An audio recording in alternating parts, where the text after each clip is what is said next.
16번째 시간 음주 술입니다. 술은 사회적인 문제의 시발점이 되기도 하며 최악의 경우 무고한 사람의 생명을 앗아가기도 합니다. 그리고 건강과 비만의 관점에서도 좋은 영향은 없습니다. 하지만 술을 안 마시고 살아가기는 쉽지 않습니다. 그래서 6대1 관리가 필요합니다. 매일 마시지 말고 하루 날을 잡고 마시는 것이 낫습니다. 술 마신 다음 날 해장은 밥을 뺀 순댓국으로 하면 좋습니다. 그럼 어쩔 수 없이 매일 술을 먹어야 하는 경우는 어떻게 하는 게 차선일까요? 맥주보다는 소주가 나을 것이고 양념이 가미된 안주나 튀긴 음식 등의 음식을 피하면 나을 것이고 술 한잔 마시고 바로 안주 먹지 말고 물 한잔 마셔서 알코올을 희석시키고 부족한 수분을 보충하면 나을 것이고 2차, 3차 가지 말고 1차에서 딱 끝내면 더 나을 것입니다. 술을 마셔야 잠을 잘 자는 사람은 문제가 있는 사람입니다. 반드시 12편의 수면 무호흡증과 13편의 수면 잠편을 참고하셔야 합니다. 끝으로 간의 관점으로 보면 알코올과 당류는 같은 물질로 인식되고 대사됩니다. 그래서 술을 마시지 않는 아동 청소년의 지방간 발병률이 해마다 증가합니다. 아동 청소년을 둔 부모라면 더 신경을 써줘야 합니다. 결코 용돈 많이 주는 게 사랑이고 관심이 아닙니다. 17번째 시간 배달 어플입니다.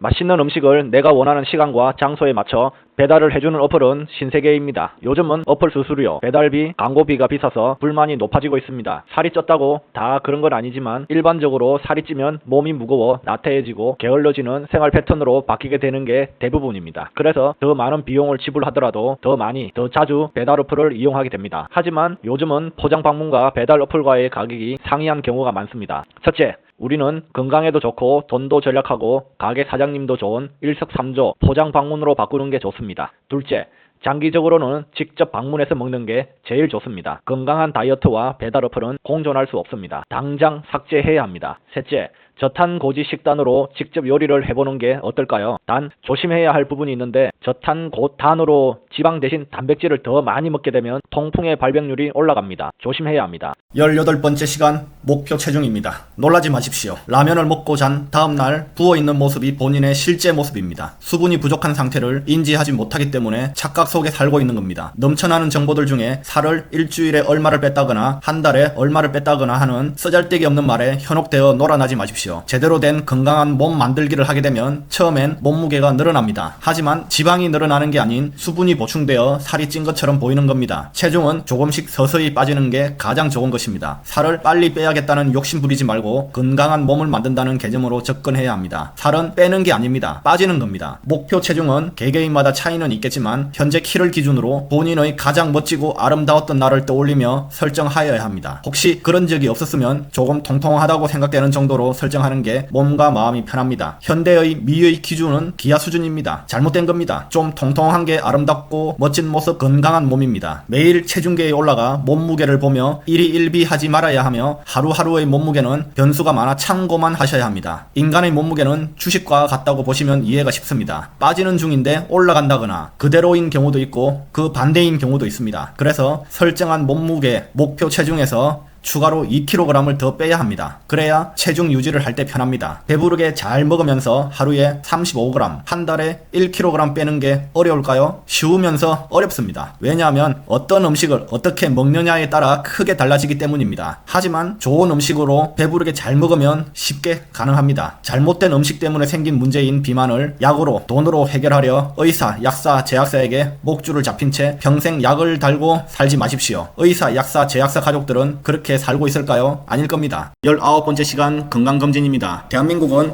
의료체계가 잘 되어 있는 국가 중 하나입니다. 지역 가입자든 직장 가입자든 정해진 일정에 따라 무료로 건강검진을 받게 됩니다. 우리는 건강검진을 하고 결과지를 받게 되면 특별한 병이 있지 않는다면 혈압, 혈당, 콜레스테롤 수치 등의 정보를 보고 놀라거나 예상했다고 스스로에게 합리화를 합니다. 제대로 된 다이어트를 하게 되면 혈중 콜레스테롤 수치가 올라가야 정상입니다. 짧게는 몇 년, 길게는 몇십 년 동안 저장되어 있는 뱃속 가득한 지방이 대변이나 소변으로 빠져나갈까요? 아닐 겁니다. 지방은 에너지로 사용되어야 없어집니다. 그러기 위해선 바로 사용 가능한 에너지인 당류나 탄수화물을 극도로 제한하여 뱃속 지방이 에너지로 사용되게 만들어야 합니다. 이때 혈중 콜레스테롤 수치가 올라가게 되고 피부 염증 반응이 일어나 뭔가 잘못된 것 같은 착각을 하게 합니다. 그래도 다행인 건 콜레스테롤 수치는 올라가는데 혈당과 혈압 수치는 내려갑니다. 이때쯤 몸에서 나타나는 이상 증상으로 두통도 무시 못합니다. 당과 탄수화물이 부족해서 일시적으로 또는 간헐적으로 나타나게 되는데 이게 힘들어서 중도 포기를 많이 합니다. 놀 거 다 놀고 잘 거 다 자고 쉴 거 다 쉬고 성적이 잘 나오기를 바라거나 일이 잘 되기를 바라는 건 욕심입니다. 욕심을 버려야 합니다. 비만은 질병입니다. 시간과 노력으로 치료해야 합니다. 하지만 병원에 가야 할 필요는 없는 게 장점입니다. 20번째 시간 유지관리입니다. 목표 체중에 도달하였다고 해서 몸을 망가뜨리는 독소 과다 섭취 시절로 돌아가서는 안됩니다. 살이 빠진 이때는 운동을 하기 싫어하는 사람도 몸이 가벼워지면서 컨디션도 좋아져 괜히 움직여보게 됩니다. 체중 유지가 잘 되면 먹는 음식의 제한을 조금씩 풀어줘도 됩니다. 예를 들면 점심으로 라면이나 햄버거, 빵 등으로 한 끼를 맛있게 먹은 다음 몸에 대한 보상으로 저녁 한 끼를 단식으로 하여 독소 관리를 해주면 됩니다. 일주일에 6일을 관리하고 하루는 자유롭게 먹고 즐기면서 스트레스를 풀고 24시간 두 끼 단식을 진행하여 내 몸의 리부팅 스위치를 켜주면 됩니다. 이때 단식은 좀 더 시간을 늘리면 문제는 없고 장점이 많습니다. 피부 처짐이나 주름이 걱정된다면 5일을 관리하고 하루는 자유롭게 먹고 5끼 48시간 단식을 진행하면 효과가 더 좋습니다. 48시간 단식을 하게 되면 수분 섭취에서 신경을 써줘야 되는데 소금을 조금 타서 먹든지 따로 섭취해줘야 합니다. 예를 들어 물을 2리터 정도 마신다 하면 티스푼으로 한 숟가락 정도, 농도는 3에서 5% 정도로 짜지 않게 해주면 됩니다. 48시간 단식을 해보면 생각보다 쉽습니다. 외식을 할 때 어려운 부분이 메뉴를 선택하는 건데 설탕이나 밀가루를 사용하지 않는 메뉴로 먹으면 몸에 대한 보상을 따로 하지 않아도 됩니다. 하루에 밥 한 공기는 먹어도 됩니다. 단 설탕이 들어간 메뉴나 밀가루 음식을 먹으면 맛있게 먹고 쿨하게 한 끼 단식해주면 됩니다. 스트레스 받지 마세요. 다이어트는